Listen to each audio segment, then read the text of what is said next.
Olá, eu sou a Cynthia Wendy, uma pessoa que tem muitos interesses e seguiu um caminho profissional múltiplo. E eu só entendi o meu jeito de ser a partir do conceito da multipotencialidade, que é um perfil comportamental de pessoas que gosta de se aventurar em áreas diferentes e não segue o caminho profissional tradicional. Você se identifica? Então, sejam bem-vindos ao podcast Multicarreiras, o podcast do Multipotencial.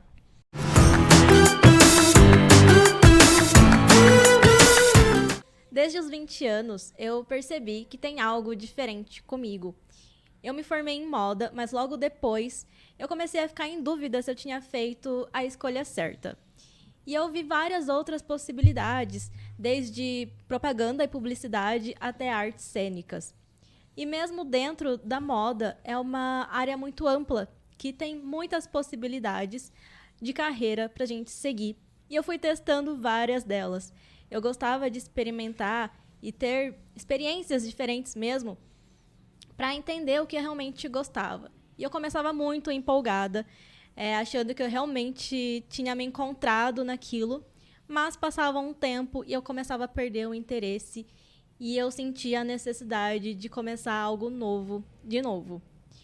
Porém, com o tempo, passando, eu percebi que eu estava ficando mais velha e eu ainda não tinha me encontrado profissionalmente, porque é como se eu tivesse sempre começando do zero, sempre começando algo novo e não dando continuidade.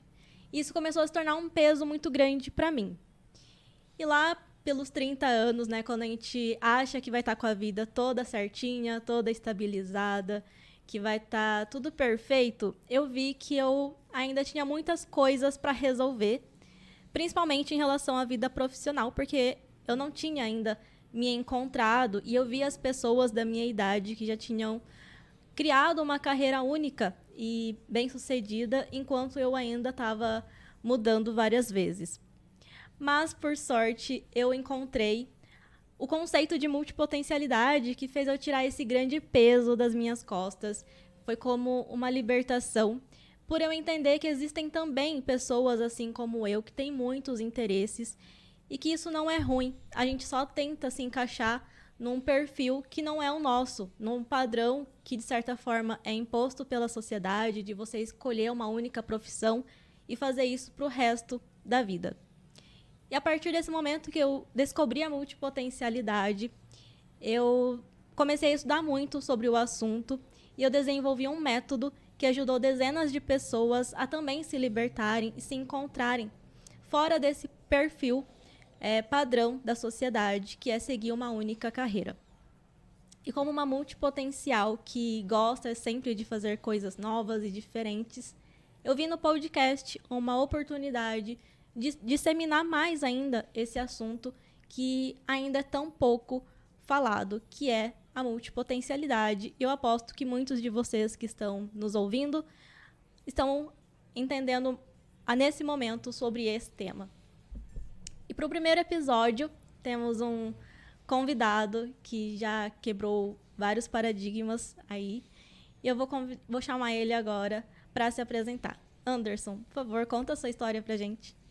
Cintia, é um prazer participar aqui do seu primeiro podcast. Pode ter certeza que para mim é uma honra também você me convidar e a gente falar um pouquinho de multipotencialidade. Até porque, antes eu queria me apresentar, claro, meu nome é Anderson Ando, tenho 40 anos.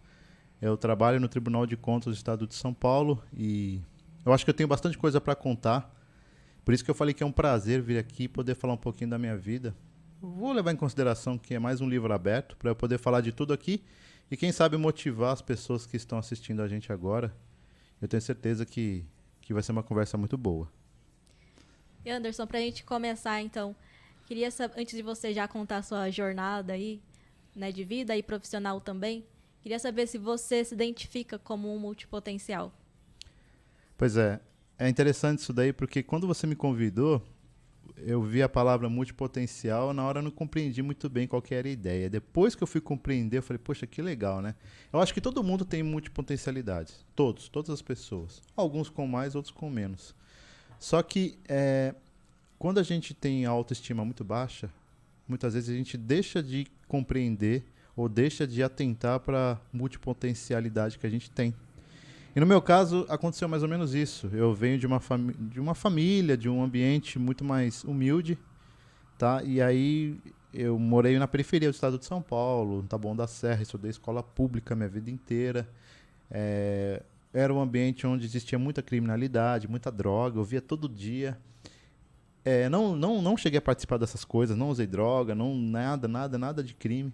Só que eu presenciava isso, e meu ambiente era esse. Então, para mim, aquilo era uma coisa normal.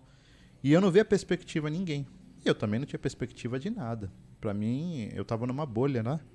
E por mais que eu e essas pessoas que estavam ao meu redor tivessem essa multipotencialidade, a gente não conseguia enxergar isso. Então, no começo foi meio difícil, porque eu comecei a trabalhar com 13 anos de idade. Entregava pizza, ia a pé.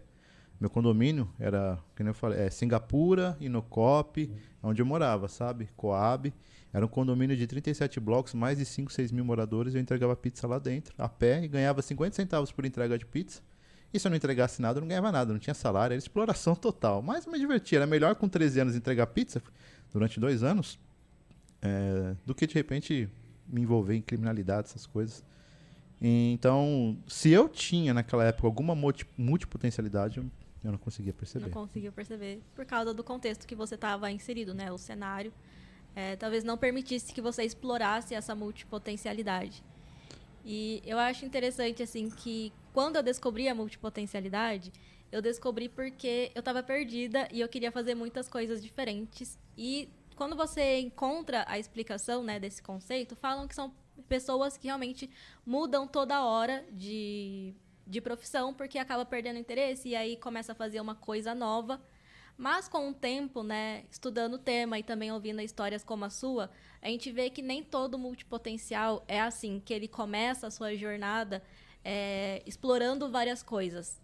Alguns, como você, acabam explorando depois de já alcançar uma estabilidade, digamos assim, né, já ter uma estrutura, e então percebe que, poxa, eu posso fazer coisas em paralelo e não se limita a ficar numa única coisa. E também digamos que é um outro grupo de multipotencial, né? Que não é aquele que ficou perdido, mas sim que teve uma carreira em linha reta e depois ampliou. No seu caso foi assim? Eu acho que a ocasião faz o ladrão, a gente fala aquela frase, né? Se a gente tem uma limitação muito grande, a gente tem que se agarrar ao que a gente tem. Quando a gente tem determinadas situações que a gente pode escolher, talvez seja mais fácil, pode até atrapalhar também. Só que quando a gente não tem muita escolha, é aquilo ou aquilo. Exatamente. Né? Então foi assim que aconteceu comigo. Eu não tive condições de estudar, eu não tinha dinheiro, eu era muito pobre, morava num local que era mais hostil, periferia. Não existia políticas públicas, não tem políticas públicas em periferia, só que ao mesmo tempo eu não culpo unicamente o Estado. Para mim, 50% é culpa minha. Porque por mais que a pessoa ela more em um local mais humilde e tal, ela todos nós somos seres humanos que têm sentimentos, que têm defeitos, que têm qualidades, só que existe índole também. E eu acho que isso daí é de cada pessoa. Por mais que a pessoa seja pobre ou rica, porque tem muita gente rica também que está aí na cadeia, gente que colarinho branco, muita gente que comete crime também, sabe? Só que eu acho que a condição menor, ela cria uma situação mais hostil e propícia para você não alavancar na vida. Muitas pessoas que eu conheço, infelizmente, morreram, foram assassinadas, foram fazer roubos, tráfico, essas coisas assim, e que de repente elas tinham potencial, sabe? Seja para esporte, seja até para fazer um podcast, seja para comunicação, pessoas que conseguiam chamar atenção, só que pessoas que não, vamos dizer assim, não procuraram nem tentar viver uma vida mais honesta e digna e aí não aproveitaram essa eventual multipotencialidade. Eu acredito que todo mundo tem. Só que, assim, poucos conseguem enxergar quais são as multipotencialidades que as pessoas têm. Sim, ter a circunstância propícia para isso, né? Para enxergar e, além de enxergar, conseguir manifestar também essa multipotencialidade. Não é fácil, vou dizer para você que não é fácil a gente enxergar. Depois que eu fiquei adulto, depois que eu amadureci, que eu consegui enxergar, perdi minha mãe muito cedo, com 16 anos, quando eu tinha. Ela tinha 35, minha mãe morreu de câncer, pai separado, filho único. Não, quando ela morreu, não tinha o que fazer, fiquei revoltado com a vida. Acho que é natural, né? Menino de 16 anos, adolescente, morando na periferia, sem estudar, você não quer saber de nada da vida. Você deixa a vida levar. Só que aí, ao mesmo tempo, a gente amadurece muito rápido, querendo ou não. Você vai amadurecer rápido. Eu amadureci muito rápido por causa disso. E talvez isso tenha ajudado eu enxergar algumas multipotencialidades que eventualmente nem imaginava que eu tinha. E é legal lembrar isso porque quando eu era mais jovem, moleque, adolescente, eu não tinha vocabulário. Eu só falava na gíria, e aí, mano, tá ligado, não sei o que lá, é nóis. Eu era desse jeito. E porque o ambiente me fazia ser assim. Né? Quando eu saí do bairro onde eu morava, fui morar num bairro de classe média na Saúde. A Saúde é um bairro de classe média aqui no estado de São Paulo. E eu percebi que as pessoas se afastavam de mim. E eu pensava, o que eu estou fazendo de errado? O meu modo de falar com as pessoas já afastava já as pessoas, porque era uma outra cultura, era um outro tipo de situação que eu vivia. E eu percebi que eu tinha que mudar. E foi aí que eu me obriguei a mudar. Não foi fácil, é um hábito, né? Exatamente. Mudar o hábito é um certo desafio também, né? E você falou ali da responsabilidade que você não coloca 100% no Estado, né? Que você também considera que é 50% da sua parte. Sim.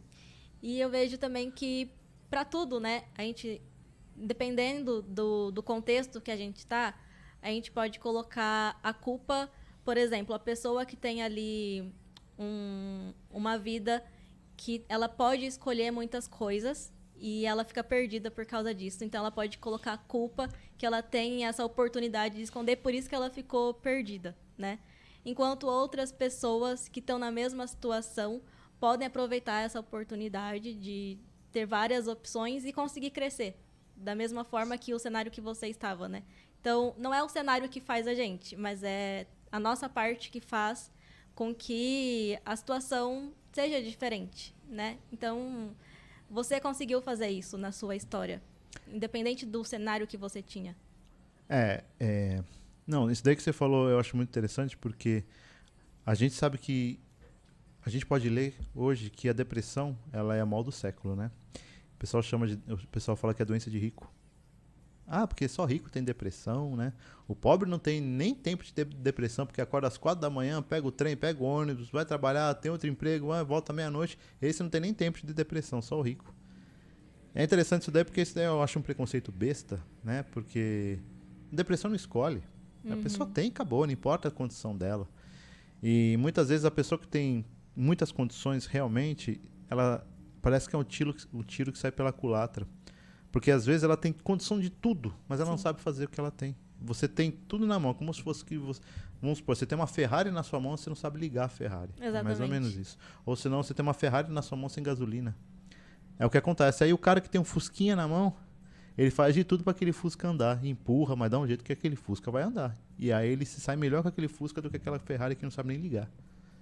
Então, é interessante isso daí que você falou, porque realmente a multipotencialidade, dependendo da pessoa, independente da condição dela, se ela tem muito, às vezes ela não consegue escolher nenhuma e fica perdida.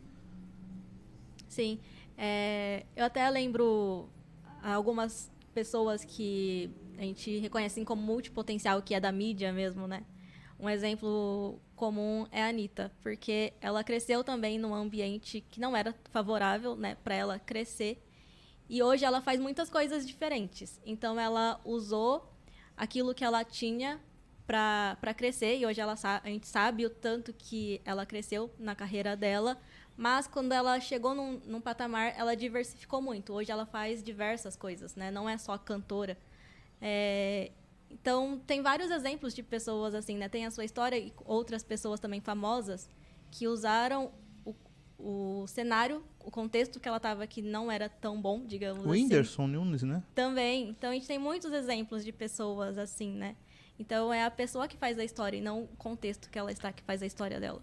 A Anitta é interessante o caso dela, porque realmente ela morava lá no morro mesmo, lá, né? Na comunidade. Só que ela é uma pessoa que sempre foi muito antenada e muito curiosa. Sim. Fala várias línguas, aprendeu. Parece que no começo eu vi uma reportagem que 90% dos ganhos dela ia para a empresária dela, só ficava com 10. Era o contrato, porque ela não tinha condições de nada, ela aceitou mesmo assim. E hoje ela é multimilionária, faz um monte de coisa, propaganda, canta, vai pro exterior e tal, e você vê que ela é uma pessoa que deu certo na vida porque ela investiu, continuou, e a gente vê facilmente a multipotencialidade dela, né? Sim. É interessante isso daí mesmo. Sim.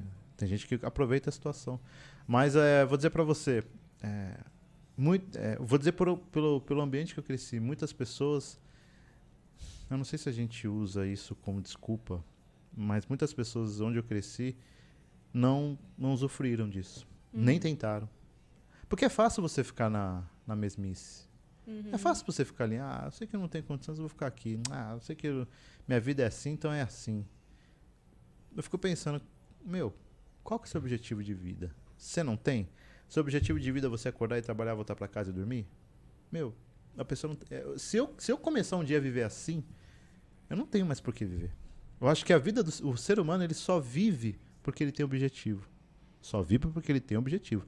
Desde um mendigo que mora na rua, que ele tem o objetivo de sobreviver, tem o objetivo de conseguir uma comida, até um ser humano que é multimilionário, que tem o objetivo de fazer alguma coisa. Se a gente tivesse condições de fazer tudo na vida, sem precisar de esforço, sem precisar recorrer a ninguém, a gente ia morrer de depressão. Você não ia ter porquê.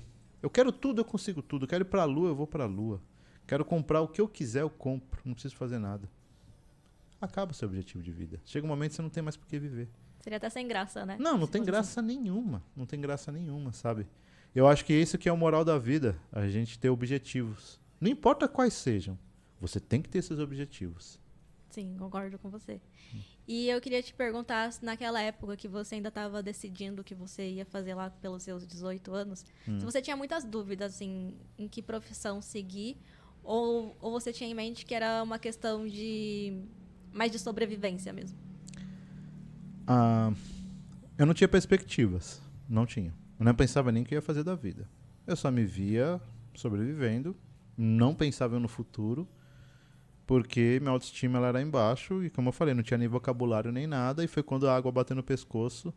Morava com meus tios e a minha avó, que são orientais. Eu sou mestiço, de japonês. E neles eu percebi que eles me ajudavam da seguinte forma: eu vou te ajudar, só que a gente vai fazer o básico, você tem que se virar. E era o básico que eles faziam, me dava a casa e o pão, só. O resto você se vira. Só que eles não cobravam nada de mim. Você tem que fazer isso. Não, assim, você quer se ferrar? Fica se ferrando aí, o problema é seu. Era mais ou menos isso.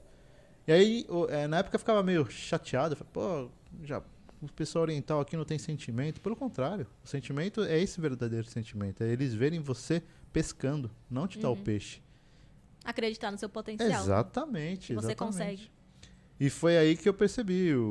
Quando eu tentei conseguir vaga na área privada, mandei 300 currículos, uma me chamou, que foi a Natura.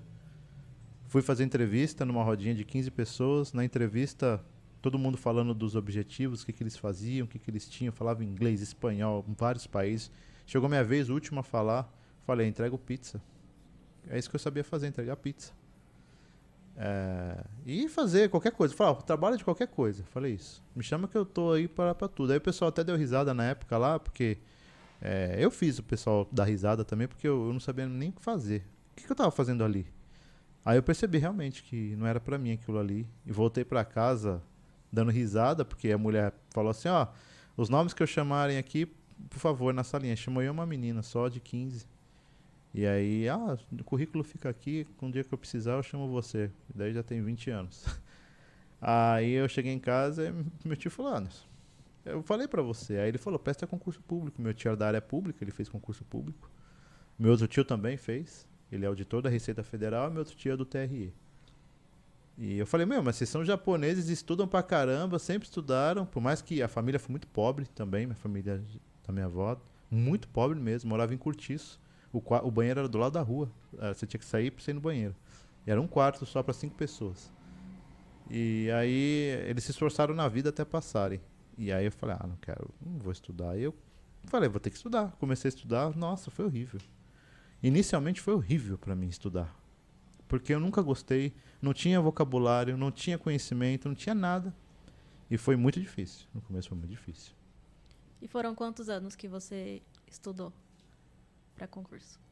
Então, eu tenho uma experiência de concurso de mais de 10 anos. 10, 12, mais ou menos, 12 anos.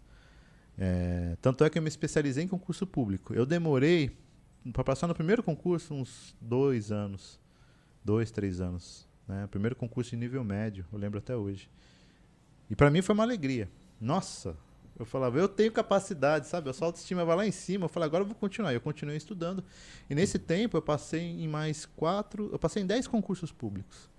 E eu assumi em 4 concursos. Eu assumi e fui pulando, sabe? Uhum. Até chegar onde eu cheguei hoje no Tribunal de Contas do Estado de São Paulo. E eu conto isso daí para as pessoas dão risada, porque elas falam, Anderson, você é o único diferenciado aqui, porque as pessoas que passaram nos concursos, eu pergunto para elas o currículo delas, todo mundo, só faculdade top, estudaram sempre, curso top, que nem eu falei, moraram lá fora tal, só que o concurso público, para mim, ele é o critério de seleção mais justo que existe. Não existe um critério mais justo do que o concurso público.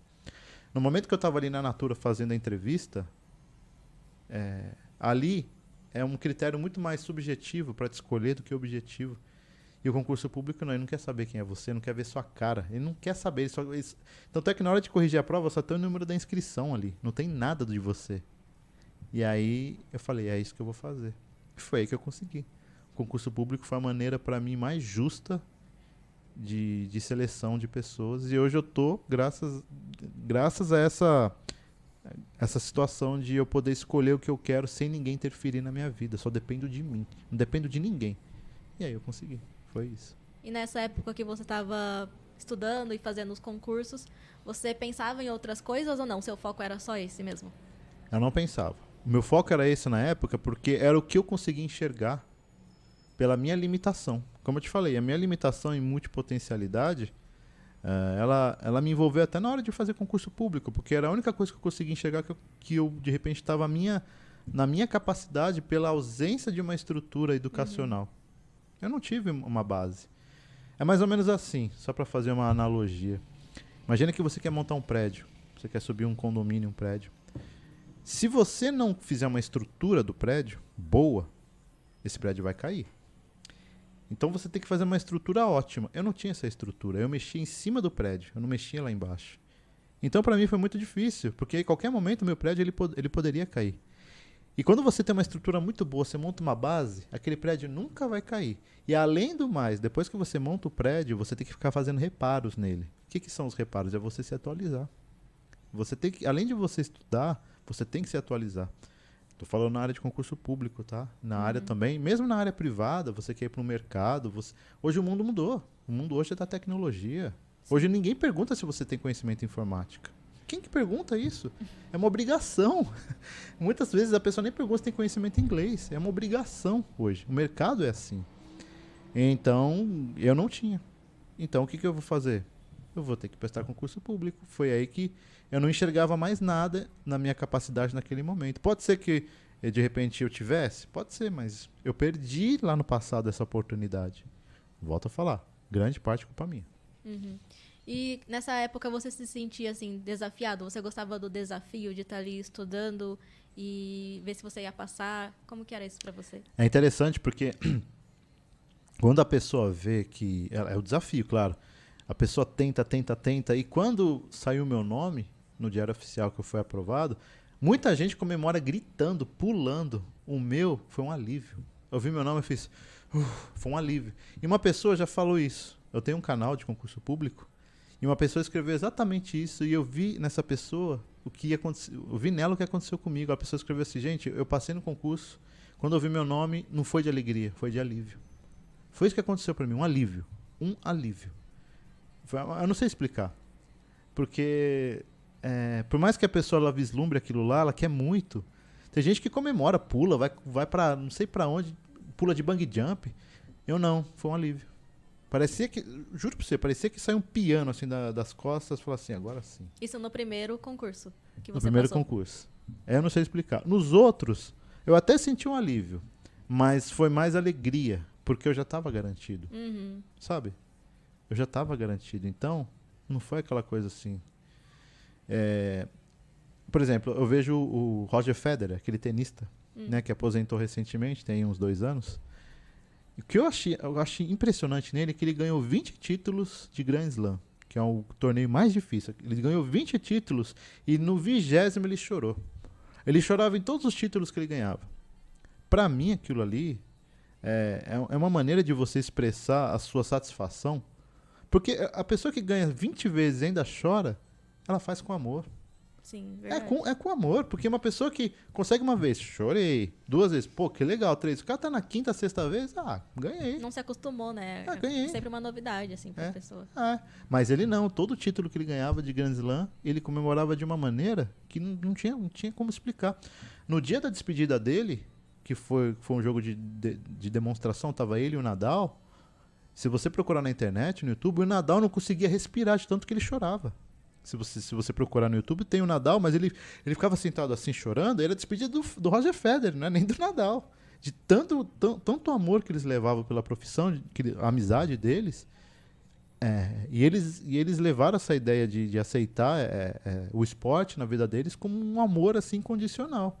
Tanto é que foi um choro, nossa, você vê, se emociona. Então, o concurso público para mim, na época, primeiro foi alívio, depois a satisfação. Tanto é que eu gostei tanto disso, da multipotencialidade, que eu resolvi abrir um canal de concurso público. E hoje eu consigo falar abertamente sobre qualquer concurso público com você. Eu me especializei em concurso público, porque eu gosto muito dessa área. Entendi. Né? Me especializei. E é até legal você falar isso, né? Eu me especializei em concurso público porque muitas pessoas confundem que multipotencial é generalista. Acha que multipotencial é aquela pessoa que sabe de tudo um pouco, mas não sabe nada direito, sabe? Que não se aprofunda. Mas não é bem assim, né? Existe um multipotencial que ele se torna especialista em uma área e talvez generalista em outras, ou até multi-especialista. E eu acho legal deixar claro isso pro pessoal, para não ficar com esse conceito, né, de que é generalista, porque acaba diminuindo, né, o que realmente é um multipotencial. Não que ser generalista é ruim, mas não é o que define o multipotencial. Sim, eu acredito que, assim, eu não conheço nada dessa área, tá? Eu acho que você tem muita propriedade para falar, mas eu acredito que nenhum ser humano é igual.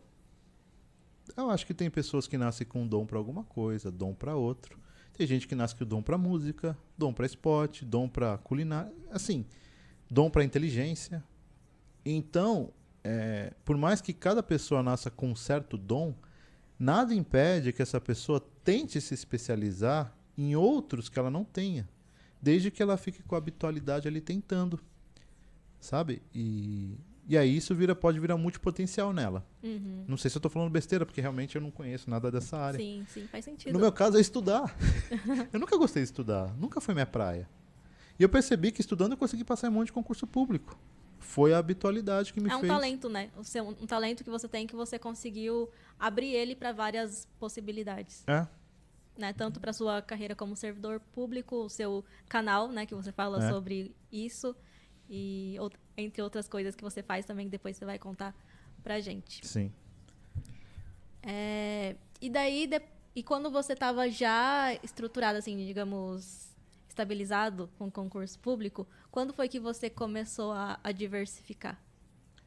É interessante, né? Porque quando a gente tá bem estabilizado, tá bem estruturado, você, de repente, pode encostar o burro na sombra e viver o trivial. Uhum. Pode. É o que a maioria faz. Ou você pode falar assim, poxa, acho que eu vou fazer alguma coisa diferente. Uma das coisas que eu mais gosto de fazer na minha vida, fora minha família, fazer as coisas, é viajar. Acho que viajar é um presente eterno. É um presente eterno. Você viaja hoje, você está com 80 anos, você vai lembrar da sua viagem. Você compra uma bolsa cara hoje, depois você esquece, joga fora, troca. E a viagem não, é uma coisa que eu considero um presente eterno. E como eu nunca tive capacidade de viajar, capacidade financeira, eu só vivia no sonho. Depois que eu passei nos concursos públicos, comecei a ganhar bem, relativamente bem, porque, querendo ou não, o servidor público hoje, no Brasil, em cargos de excelência, Eles ganham bem. O meu cargo é um cargo de auditor do Tribunal de Contas do Estado de São Paulo. É um cargo de excelência, é um cargo muito bom financeiramente.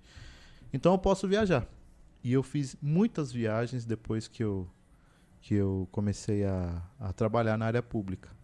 Viajei para os Estados Unidos, para a Europa, várias vezes eu fui para a Europa, para o Caribe, sabe? Fui para o México, assim, fiz várias viagens. E é uma coisa que eu vou falar para você, é um conhecimento, é uma experiência de vida que não tem preço. Porque aquilo, você, vamos dizer assim, você conhece o mundo, sabe? E quem tem curiosidade em conhecer o mundo, viajar acho que é a melhor coisa que a pessoa faz. Só que você tem que fazer por onde? Não tem jeito. O que eu fiz? Eu tive que plantar e agora que eu tô colhendo os frutos, sabe? Hoje eu consigo dar viagem para os meus filhos, de 3 e 6 anos. Eu, com 3 e 6 anos, eu ia pra Praia Grande só, aqui em São Paulo. Litoral aqui do sul de São Paulo. 100 km, 80 km daqui. Eu só conseguia ir pra esses locais. E pegava o ônibus na rodoviária. Hoje eu posso levar meu filho pra Disney. Posso levar meu filho pra Europa. Isso é muito bom. E aí, eu volto a falar de uma situação que, no passado, eu hostilizava por inveja, que era ficar falando mal da pessoa que tinha condição. Ah lá, tem condição, ah lá, é riquinho, não sei o que. Uma coisa besta que eu fazia. Porque se a pessoa tem, sorte dela, alguém faz por ela. E hoje eu faço pelos meus filhos. E se eu vejo alguém falando isso, eu falo, não, peraí, mas por que você está falando isso? Ah, porque ele é boyzinho, e daí que é? Eu dou pra ele. Você sabe o que eu passei? Hoje é assim que eu penso. Mas antes não, eu tinha essa ideia da inveja. Essa ideia de diminuir minha dor. Só, riquinho, não sei o que lá. Quero ver passar o que eu passo. Pra quê? Ah, porque se eu tiver um filho, ele vai passar tudo que eu passei pra ele dar valor. Pra quê? Por que tem que passar o que eu passei pra dar valor? Por que ele não pode dar valor, mesmo tendo uma condição boa, desde que eu dei educação pra ele? Sabe? Então a viagem é uma coisa assim que me mexe muito comigo. E aí teve a pandemia. E a pandemia eu não pude viajar. E eu não queria ficar em casa desesperadamente sem fazer nada. E aí surgiu a ideia de eu abrir um canal no YouTube. Na época, um canal sobre religião. Eu sou espiritualista, eu acredito muito na religião espírita do Chico Xavier, Allan Kardec. Eu gosto bastante. E eu falei, eu vou abrir um canal, vou falar disso. Vou falar desse assunto. Eu acho que vai me ajudar. Eu comecei a falar. Nessa brincadeira de abrir esse canal, surgiu a ideia de escrever. Me tornar escritor, de um cara que não tinha vocabulário nenhum. Foi na pandemia, então. Na pandemia. E aí a pandemia me ajudou muito nisso, a gente refletir sobre a vida. E na pandemia, em 3 anos, eu escrevi 3 livros. Nossa. Eu trouxe 2 aqui, tá? Só, não sei se dá pra mostrar. Mostra pra gente. Eu trouxe aqui esse livro aqui chamado Anjos da Vida. E esse daqui, Passos da Eternidade, tá? Se quiser dar uma olhada, são 2 romances, tá? E eu comecei a escrever e os livros saíram. E, assim, sem pretensão nenhuma. Então isso daí me ajudou muito. A questão do multipotencial, sabe? Que a gente conversou. E essa habilidade de escrever, você descobriu quando você começou a escrever ou você já sabia que você já tinha? não sabia. Eu não sabia. Porque assim, quando a gente não tem mania de escrever, a gente não consegue escrever. Mas eu percebi que eu conseguiria. Era um potencial escondido. Pode ser um potencial escondido. E aí o livro saiu. Os 2 livros saíram. O terceiro eu não trouxe, chama As Três Marias. Porque eu não tenho um exemplar dele, mas eu trouxe esses 2 para mostrar para o pessoal. E são livros, assim, romances que mostram Porque, assim, esses livros, eles mostram realmente o que o ser humano passa, de você acreditar na capacidade do ser humano ajudar o outro. Né? A gente é muito desacreditado. É isso que esses 2 livros mostram, sabe? E saíram. E hoje eu fico muito feliz de poder compartilhar um pouquinho da história que tem aí, nesses 2 livros. Eu acho que ajuda muitas pessoas, que muitas vezes precisa de um empurrãozinho, sabe? Foi por isso que saíram esses livros, esses 3 livros, e o canal, ele continua lá até hoje. E não contente, eu ainda abri um canal de concurso público, que é um podcast de entrevistas. Eu abri com meu colega, com o Rogério, e hoje a gente fala de concurso público, eu entrevisto muita gente. E é uma delícia. Tô curtindo pra caramba. E o primeiro canal e os livros você fez ao mesmo tempo? Começou ao mesmo tempo? Praticamente ao mesmo tempo. Eu comecei a fazer e tal. Eu comecei a escrever o livro, eu pensei, eu tenho que divulgar esse livro. Como que eu vou divulgar na pandemia? Eu falei, vou abrir um canal no YouTube. Eu abri o canal no YouTube para falar de espiritismo e aí eu não e engraçado, em nenhum vídeo, eu tenho lá mais de 80 vídeos, eu falo, pessoal, o meu livro aqui, ó, nenhum vídeo, eu nunca falei. Eu nunca falei. É engraçado, ao mesmo tempo que eu abri o canal para falar, eu poderia muito bem falar, pessoal, tem esse livro aqui, o meu livro? Nunca. Eu só deixo atrás, assim, do meu vídeo, a capa do livro, assim, na televisão, e falo. Eu nunca falei deles. Eu não sei, parece que, vamos dizer assim, se eu tivesse aberto esse canal intencionalmente, eu acho que eu não poderia fazer isso. E eu não fiz. Parece que veio alguma força do além e falou assim, você não vai ficar abrindo o canal para falar de vai ficar divulgando livro seu, né? Por mais que sejam livros espíritas, né? Mas eu nunca falei. Hoje eu trouxe aqui porque eu achei interessante, porque eu tô falando da minha vida, sabe?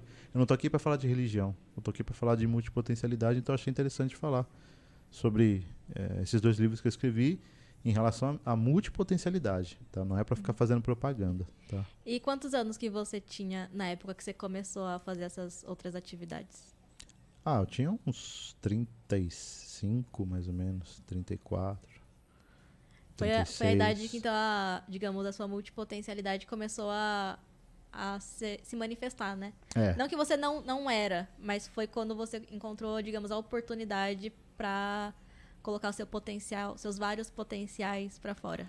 É interessante, porque muitas coisas a gente faz porque tem que fazer. Quando a gente descobre algo gostoso de fazer, a gente faz com prazer, sabe? É muito estranho, mas é muito legal ao mesmo tempo. Você poder fazer uma coisa com prazer e saber que aquilo lá te dá uma satisfação. E isso daí, esses livros eu escrevi com prazer, sabe? Eu vou escrever 8. Eu tenho que escrever 8. Eu sonhei que eu tinha que escrever 8. Eu escrevi 3, um quarto já está pronto. Olha só. Só que, e eu tenho que escrever 8. E eu vou escrever. Agora eu tô sem tempo, mas eu vou escrever. Eu durmo por noite 5 horas. Não é porque eu quero, não. Eu penso que a vida, ela é tão curta, sabe? Pelo menos essa vida, eu acredito. Ela é tão curta que eu não quero perder tempo. Nem mesmo dormir bastante. Eu penso, eu vou ter que aproveitar o que eu tenho aqui. Porque como eu acredito muito no processo de reencarnação, para quem acredita, a reencarnação demora muito para acontecer de novo. Sei lá, daqui 200 anos. Eu vou falar assim, quer saber? Já que eu tô aqui, eu vou aproveitar tudo que eu puder aqui, porque depois para voltar daqui 200 anos vai demorar pra caramba. Então eu aproveito tudo que eu possa. E aí eu durmo pouco, porque eu quero aproveitar o dia inteiro. E aproveitando que você falou aí de tempo, como que você consegue conciliar tudo que você faz, né? Porque você tem um emprego, trabalho fixo, e em paralelo você tem outras atividades. Então, como que você organiza isso? Todo mundo pergunta. Você acredita que todo mundo me pergunta isso? Como você consegue ver seu canal lá no YouTube de espiritismo, seu canal... Porque assim, eu tenho um hobby que eu tenho muito interessante, que eu jogo tênis de mesa.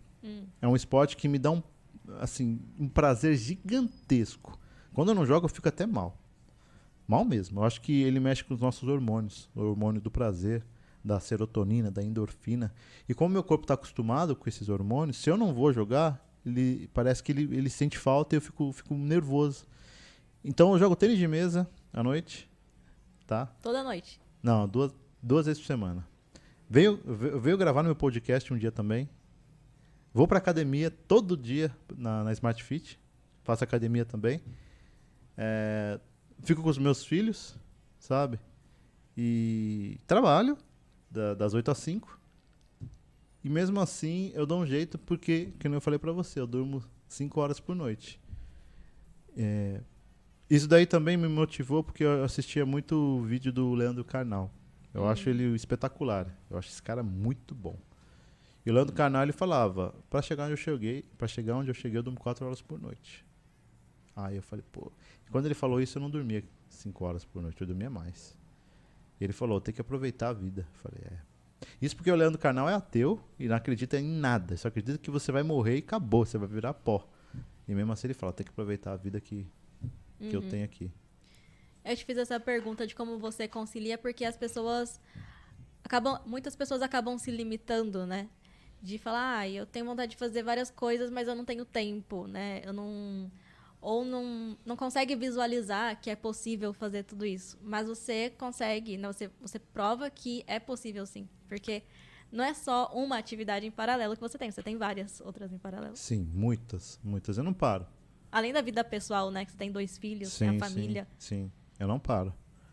Eu acho isso que é legal, eu acho que isso é interessante pra mim, sabe?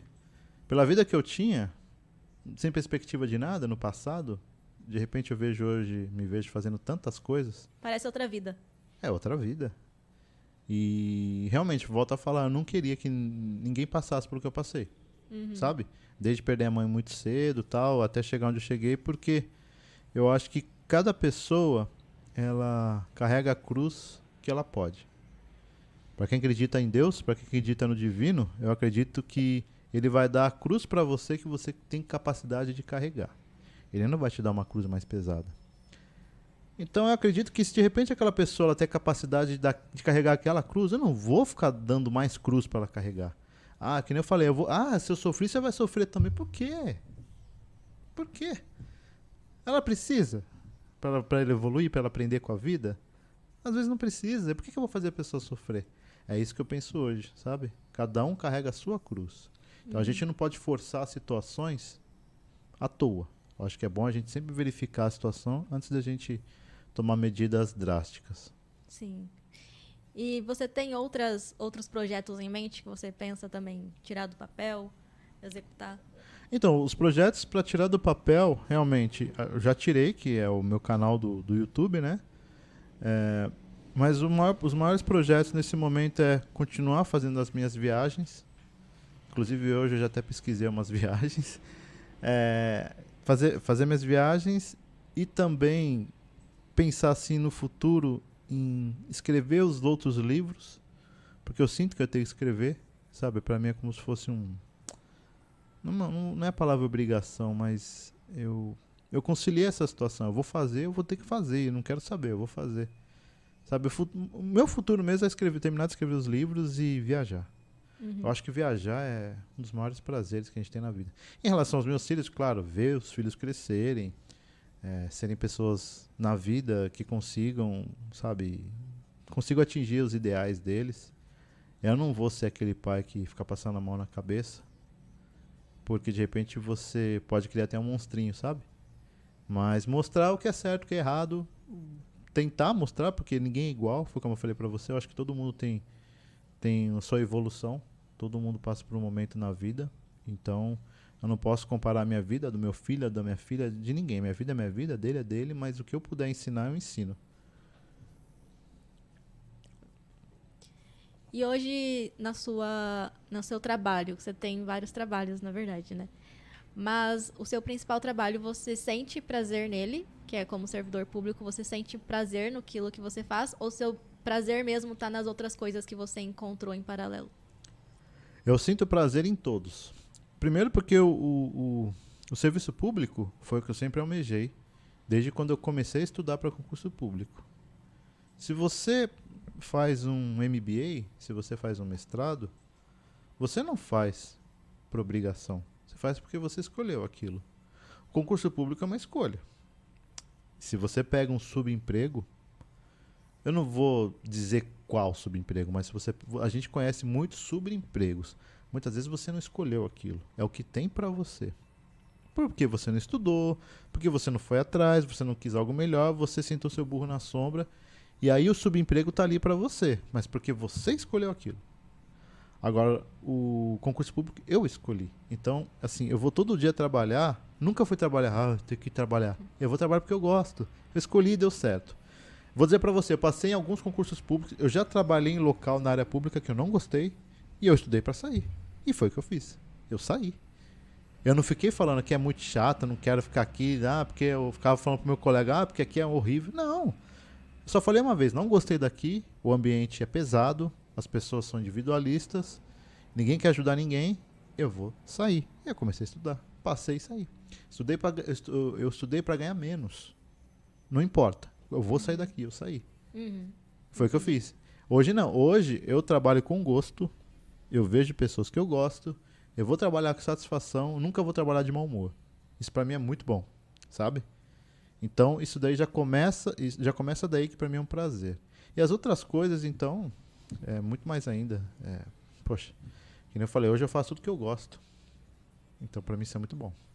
E é legal você falar isso, porque a gente tem uma ideia, assim, de quem faz concurso público, de que busca esse caminho porque depois é mais fácil, assim, né? Que fala que Não tem trabalha. não tem muito trabalho. Funcionário público, né? Padrão. E é um trabalho que é só para você ter uma renda boa ali, né? Ganhar bem financeiramente sem ter muito esforço. Eu vou te falar uma coisa da área pública, eu vou falar isso com propriedade, porque eu tenho experiência de mais de 15 anos da área pública. Eu estou na área pública desde 2006, tá? Muito mais de 15 anos, quase 20 anos. A área pública, o que acontece? O servidor público, lá atrás, na década de 70, ele tinha a ideia de ser um vagabundo. Porque naquela época não tinha concurso público, você entrava por indicação política. A Constituição de 88, depois de 88, que mandou, ela ordena que você faça concurso público para você pegar alguém para trabalhar no órgão público. Naquele tempo não tinha regra. Você chamava um seu amigo, um fulano, e não importasse se ele trabalhava bem ou não. E ele sabia que naquela época ele tinha essa garantia de emprego porque ninguém ia mandar ele embora, porque ele foi nomeado porque um político pediu, porque um cara lá de cima pediu. Então ele encostava lá e falava assim: ninguém mexe comigo, eu vou trabalhar se eu quiser. Isso daí é a época do patrimonialismo. Realmente existia isso na década de 70. Só que esse viés ele ficou na cabeça das pessoas e muitas pessoas vão passando isso para frente. O servidor público é vagabundo, o servidor público é vagabundo, ele só quer pegar dinheiro do povo. E não é assim. Eu garanto para você que não é assim. Hoje, a administração pública ela trabalha com a administração gerencial. O servidor público hoje ele é igual um cara do mercado privado. Na pandemia eu trabalhava de madrugada. Você não tem ideia como eu trabalhei na pandemia, com os contratos lá que a gente mexia no Tribunal de Contas. E eu ficava muito pé da vida quando a pessoa falava: funcionário público tá aqui, ó. É o Horácio da Turma da Mônica, sabe? Eu ficava pé da vida, porque o que a gente passa trabalhando não é brincadeira. E sobre a estabilidade que muita gente fala: você tem estabilidade, né? Por isso que você não faz nada, porque você é estável, você nunca vai ser mandado embora. A estabilidade, só para deixar claro para o pessoal em casa, ela existe para garantir que o servidor cumpra suas obrigações sem interferência externa. Por isso que ele tem a estabilidade do serviço. Não é um benefício, um privilégio do servidor. A estabilidade é para garantir que ninguém vai falar assim: assina isso daqui, porque se você não assinar eu vou te mandar embora. Você pode falar pro cara falar assim: eu não vou assinar. Eu entrei pela porta da frente, eu não vou assinar isso porque isso é errado. Tenta me mandar embora. E o cara não vai conseguir. Isso é estabilidade. Ela te dá a autonomia para você trabalhar sem interferência externa. E isso ninguém sabe. Isso daí, quando a pessoa faz um curso, eu sou formado em Direito. A pessoa que não conhece, ela faz um curso e ela vai ver no direito administrativo o que é estabilidade, que é isso. Hoje não, muitas vezes as pessoas pensam, 90% das pessoas pensam que a estabilidade é um benefício, é um privilégio. Não é. Se eu fizer uma coisa errada no meu trabalho, eu vou responder o processo administrativo e a chance de ser mandado embora é grande. Se eu não conseguir provar minha inocência, é rua. Sabe? Mas, ao mesmo tempo, tem a estabilidade também de que se alguém me mandar fazer coisa errada, eu não vou fazer. Eu não vou assinar coisa errada. Porque eu sei que eu não vou ser mandado embora. Sabe? Agora, na década de 70, não. Você é apadrinhado. Eu te dou a estabilidade. Mas você vai assinar tudo que eu mandar. Senão você está na rua. Aí você assinava qualquer coisa. Coisa errada. Por quê? Porque você tinha sua estabilidade. Naquela época, essa estabilidade que você tinha era do cara que te nomeou. Hoje não. Hoje eu não tenho medo de chegar e falar: se um chefe vier pedir uma coisa errada, eu falo: não vou assinar. Tá errado isso daí. Tá bom. Ele sai de perto. Tá errado. Acabou, tá errado. Essa é a estabilidade do servidor público. Uhum. Entendeu? Sim, e são várias crenças que a gente vai acumulando, né, em relação... Nossa, muito. Em relação a isso. Eu acreditava nisso também há um tempo atrás, mas a minha mãe também, né, servidora pública, inclusive trabalha com você. Sim. E pelo exemplo dela eu vejo que realmente vocês trabalham... Você viu que sua mãe trabalha? Trabalha sábado muito. e domingo? Sim. Pois é, não tem esse negócio de servidora vagabundo. É uma crença totalmente equivocada. Claro, devem ter pessoas profissionais. Sempre tem, em qualquer né? lugar, qualquer lugar. Na área pública e na área privada, sempre tem. Mas acho legal quebrar essa crença e também a crença de que trabalha com isso só para garantir ali o sustento e não por prazer, né? Que você trabalha Exato. por prazer. Olha, eu vou te falar, foi o que eu falei do subemprego. Tem gente que trabalha em subemprego porque tem que trabalhar.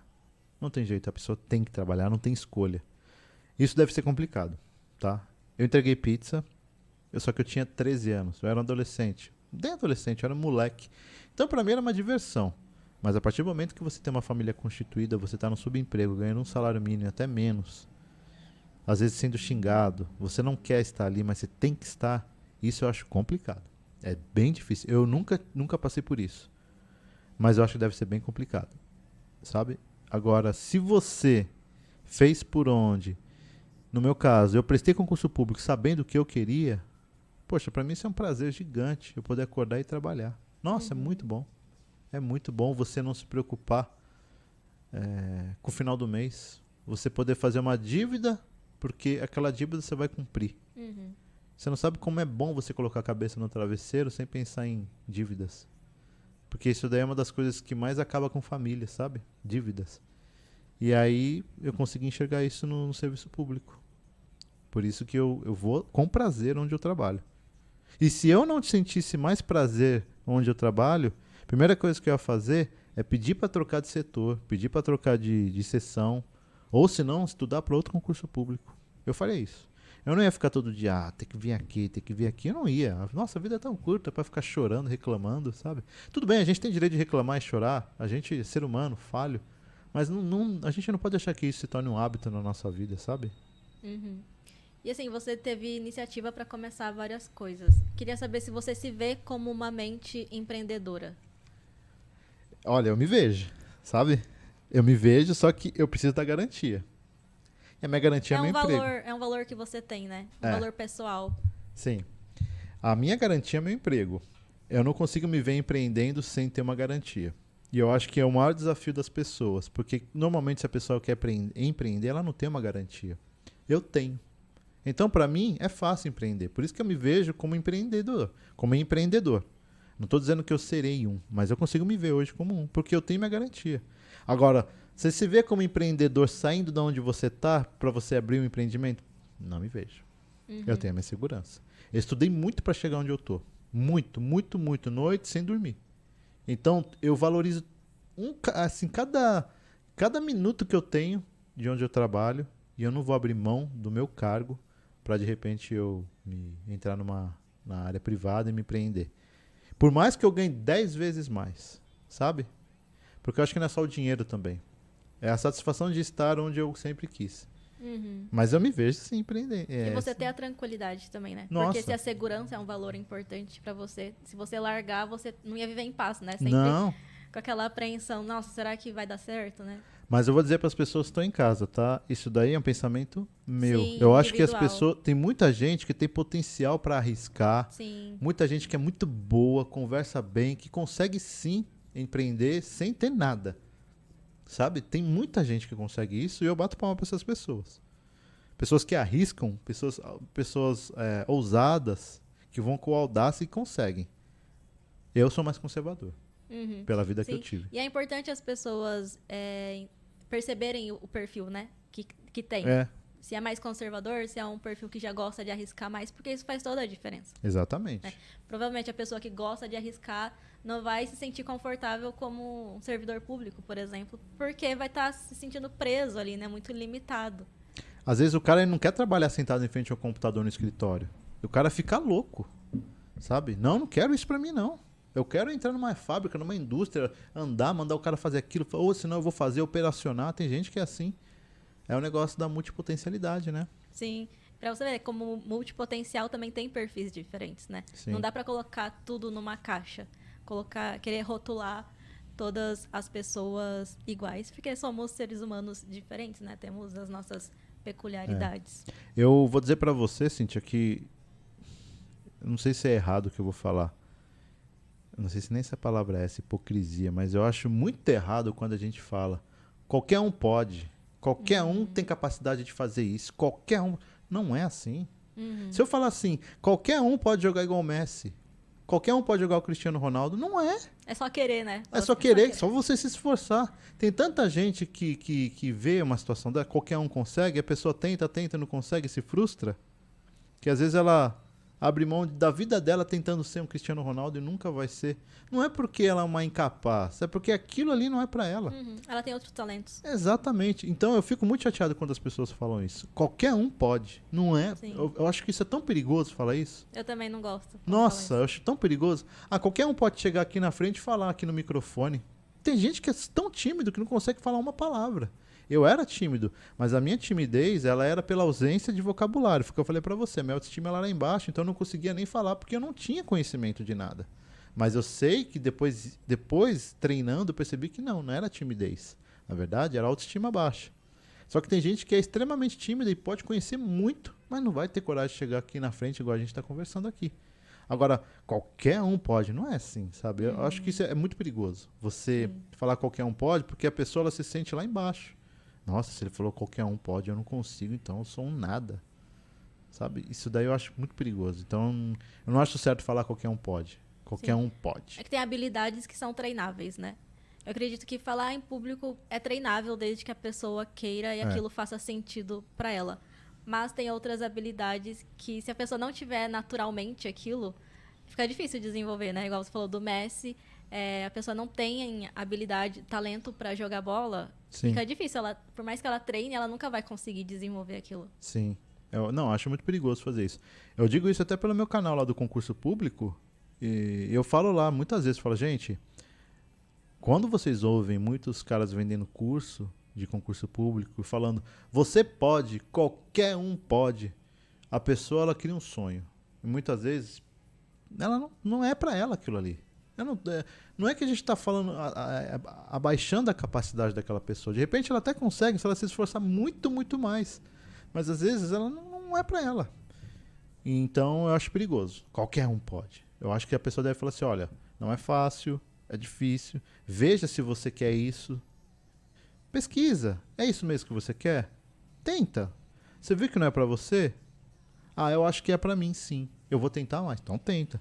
Mas falar, qualquer um aqui pode, ó. Qualquer um. Não é assim, sabe? Eu acho muito perigoso falar isso. Tem uma característica dos multipotenciais que é ter muitas ideias. Ter, assim, uma mente muito, digamos, criativa. Você se vê assim? Tem muitas ideias que surgem pra você executar? É estilo brainstorm?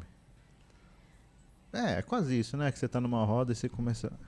É que as ideias, você começa a observar as coisas e as ideias surgem na sua mente. Sim. Você é assim? Eu acho que até demais. Sabe?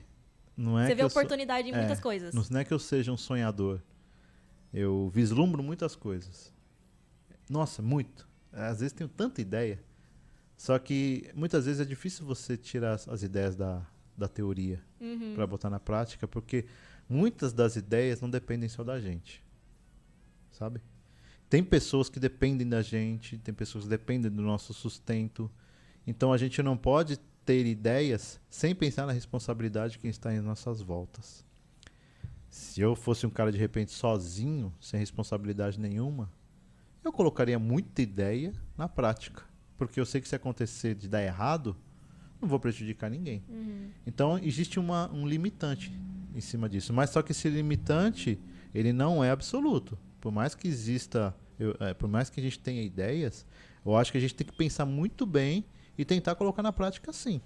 Sabendo que existe a possibilidade de não dar certo. Entendeu? Mas eu acho que eu tenho muita ideia sim. Nossa, muitas. E o que você faz com as ideias? Você anota? Algumas vezes eu falo literalmente, porque eu abri um grupo do WhatsApp pra mim mesmo, sabe? Não sei se você já fez isso. Sim. Aí tem um grupo que é só meu e eu falo, não, eu escrevo. Aí depois eu vou ver, nossa, eu tinha esquecido disso, sabe? Eu deixo guardado. Eu faço isso. Mas você só guarda ou você se programa pra depois executar? Não chego a programar, não. Por exemplo, o Rogério, que é o meu sócio, né, do canal. Muitas ideias surgem, ele já falou, alô, Rogério, vamos supor, 11h30 da noite, meia-noite, Rogério, não precisa ouvir, eu escrevo, não precisa ouvir. Eu só tô falando aqui pra você porque eu pensei nisso, eu quero fazer, não, beleza, eu deixo. Aí no outro dia ele fala, beleza, eu ouvi, achei legal essa ideia. Porque de repente naquele momento vem aquela ideia. E se eu não falar aquele momento, eu esqueço. Isso eu acho que é interessante pro pessoal de casa saber também. Muitas vezes vem cada ideia boa e a pessoa ela esquece. Vem uma ideia boa, grava. Literalmente, grava. Escreve ou fala. Porque lá na frente você vai falar, puta aqui, ó. Olha o que eu pensei aqui, ó. Aí sai a ideia da pessoa. Sim. Entendeu?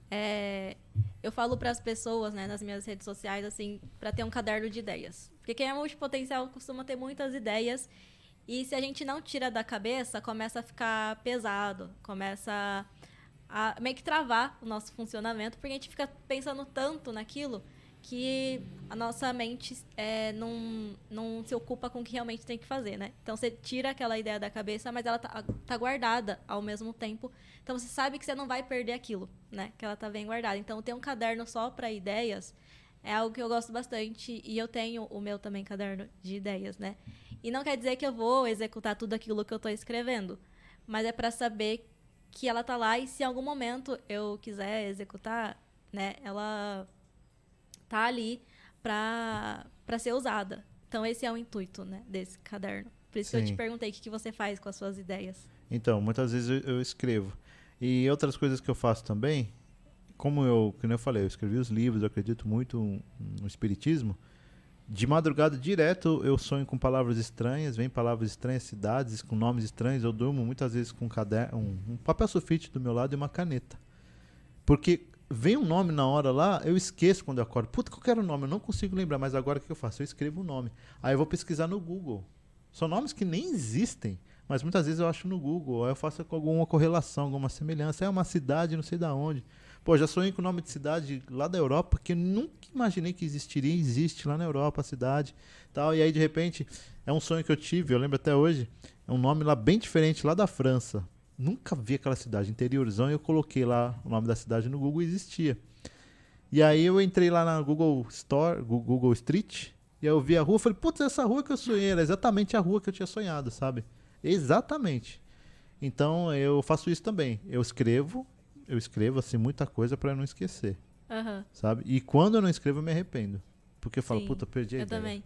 Acredita que já aconteceu algo parecido comigo, isso do sonho? Que É o eu já, déjà vu, né? não é que eu já sonhei com o nome de uma cidade, e aí eu fui pesquisar no Google e existia mesmo. A cidade chamava Chia. Eu nem imaginava que existia uma cidade chamada Chia. E fica lá na Itália. É uma ilha da Itália, na Ah, que verdade, né? legal. E foi era num lugar meio parecido também com o do meu sonho. E aí eu tinha muita vontade de conhecer a Itália. E aí meses depois eu acabei indo. Não fui pra Chia, mas eu fui pra Itália. Ah, que top, hein? É, isso daí que você falou, a gente foge um pouco aqui do tema, mas eu acho que é legal falar. Eu já sonhei com uma cidade chamada Ueda. Eu falei, Ueda? Falei, vou guardar. Eu guardei e eu fui perguntar pra minha Batian, né? Eu falei, Batian, o que é Ueda? Ela falou, procura lá que você vai ver. Aí eu coloquei Ueda. Ueda é uma cidade ali do Japão que era um castelo. E é engraçado porque eu fui ver a história, né? Por que tem esse castelo tal? Ueda foi uma cidade que ela foi atingida pelo shogunato da época lá de 1500, Oda Nobunaga. Ele era tipo o imperador, ele era o cara, nossa, dominava tudo. E os antepassados da minha avó é do Oda Nobunaga, que é esse cara aí. E o ministro de Finanças é o nosso antepassado. Eu não sabia, não tinha nem noção. E Oda Nobunaga ele invadiu o prédio de Ueda. E lá, e o cara lá, não sei quem, o prédio não, o castelo de Ueda. E aí o dono do castelo lá, ele foi obrigado a se render. E olha só, eu sonhei com um castelo chamado Ueda. Nunca imaginei, nem esse nome Ueda, nem... Olha só. Você vê que coisa, né? Mas eu escrevi, eu tive que escrever Ueda. Quando eu acordei, eu escrevi Ueda. Aí eu voltei a dormir.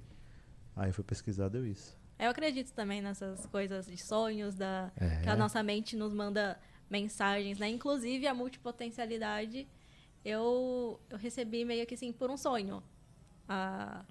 É mesmo? Para pesquisar no Google. Eu acordei com essa palavra na cabeça, multipotencialidade. Que legal, você tá botando na prática. E aí eu acordei, pesquisei no Google, e aí eu vi o que significava, né? Falei, nossa, sou eu, me encontrei aqui. E veio logo depois que eu acordei. Então, eu acredito muito também no poder da mente, assim, né? Então, apesar de você ser entrevistador, eu quero te fazer uma pergunta. Vamos lá. Por que você resolveu abrir um canal de podcast nesse tema, multipotencialidade? Multipotencial. O que foi que passou na sua cabeça? É um tema que é muito pouco conhecido ainda no Brasil. Fora do Brasil, as pessoas até falam, assim, sobre esse tema. Muito na Espanha, eu ainda não sei porquê. Não sei se na Espanha, mas em espanhol tem muito conteúdo, né? Eu ainda não descobri o porquê que lá eles falam tanto. E aqui no Brasil, não. É muito pouco. Então, eu sei que tem muitas pessoas, assim, que são multipotenciais, não sabem e ficam se culpando, ficam, né, se cobrando encontrar o caminho, quando, na verdade, elas não precisam fazer isso, né? Elas podem seguir várias profissões, né, em paralelo, assim como você faz, como eu faço também hoje. Então, é com esse intuito de levar esse conhecimento para que as pessoas se libertem também, né?